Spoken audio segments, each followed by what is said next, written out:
Greetings, my friend. If you're reading this means you're about to face the army of the Night King.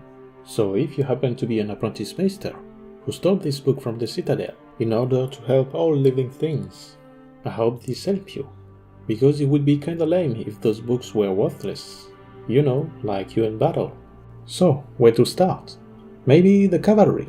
Obviously, you don't charge like morons in an endless army of undead, because it's like charging in a sea of mud. Once you get in, you cannot get out. That and the fact that you do not attack the undead. You defend against them. You try to survive as long as you can against them, and give the times for your elite troops to find the White Walkers. So, what do you do with your horses then? The answer is hit and run on their flank. Bait and lure their forces all over the battlefield. Try to divide them, and turn the sea of mud into potholes of mud. Only then allow your cavalry to charge. And how to force them to follow you? Bows and arrows, if your men are good enough, but you will run quickly out of ammo. So I give you the chariots. 2 horses for 2 soldiers. 1 for the reins, the other for the fishing. What's the fishing, you ask? Thin-bladed dragonglass scythe, have it attached to your chariots by a chain, and when close enough, throw it as far as you can into the enemy line, and use the power of your horses to cut through everything in its path. If that is not enough for them to follow you, then good, keep doing it. So in conclusion, your cavalry should be used to disperse the white as much as they can, reducing the number that's gonna crash into your frontline infantry. Scratch little by little their number at their flank, and maybe attract the only forces on horses, the White Walkers. I mean, it's a war against them, so surely you're gonna see them fight, right? Right? Anyway, let's speak about the infantry. They're the one who's gonna take everything in their face. So, dragonglass spiked shields, it's something great to have, but the arm of one man might not be enough to withstand a wave of white. This is why we have the wall shield. These gigantic walls on wheels will be able to hold a charge of 10, maybe 20 soldiers. Unfortunately, bodies will quickly pile in front of it. That's why in addition to it, we need a pillaring ram. With that, you will be able to hammer your wall shield, sweep away that pile of body, get back in position, and repeat. Remember, white are decomposed flesh and bones. They are far less heavy than a regular body, and will fly easily when pushed by your wall shield. But you must have thought about it already. Surely you already know some clever maester or dwarf that have already proven to be able to build complex machinery. I have a gift for you. Give that to your saddler. He'll provide the rest. You must shape the horse to the rider. Start with a yearling and teach it to respond to the reins and to the boy's voice. Will I really be able to ride? You will. On horseback, you'll be as tall as any of them.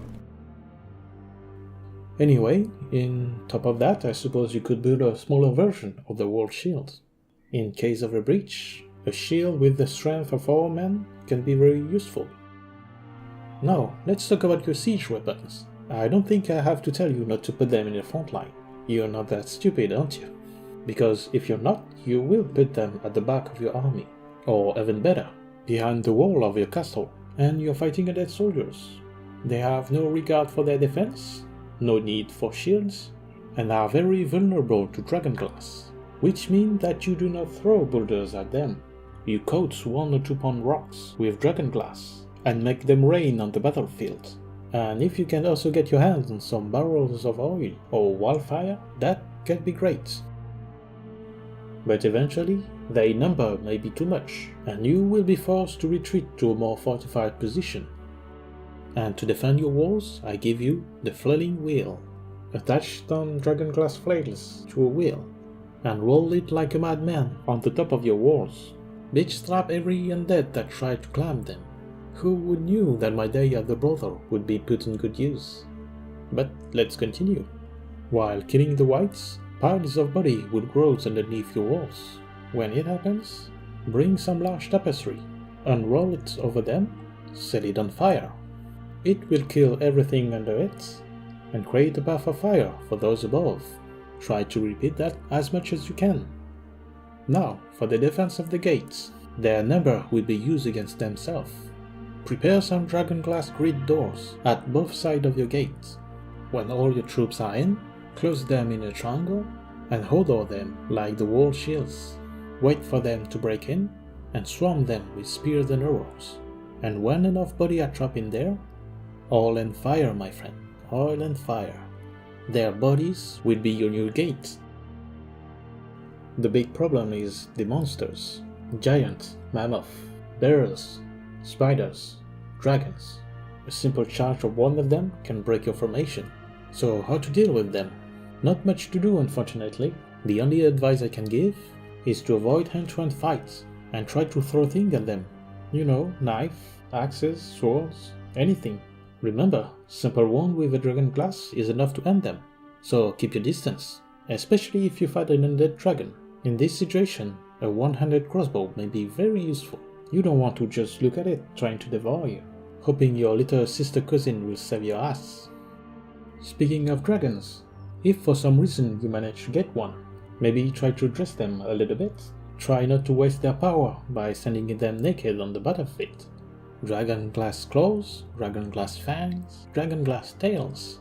Because if dragonfire doesn't work against the Night King, having another option may be a good idea.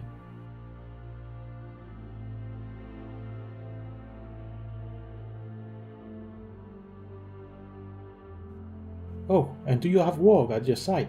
Because if you have, maybe try to go hunt and capture some wolves, bears, deers. I think that's gonna be more useful than crows and rats. It will really be a waste if you had some good boy hanging around and not use it properly.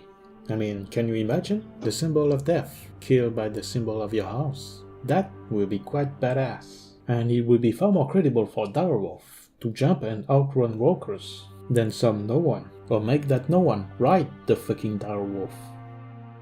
Anyway, I think I've laid it all down. Oh wait, this is just a theory. I don't know how exactly dragonglass work on the undead. It might be a good idea to put some dragonglass healing before the battle. It might hurt or tickle a little bit, but if it works and you fall on the battle, you will not be raised to fight your brothers and sisters. And what happens if you eat chunks of dragonglass? What happens if you're raised with the belly full of it? Like I said, just a theory, but it doesn't cost much to try.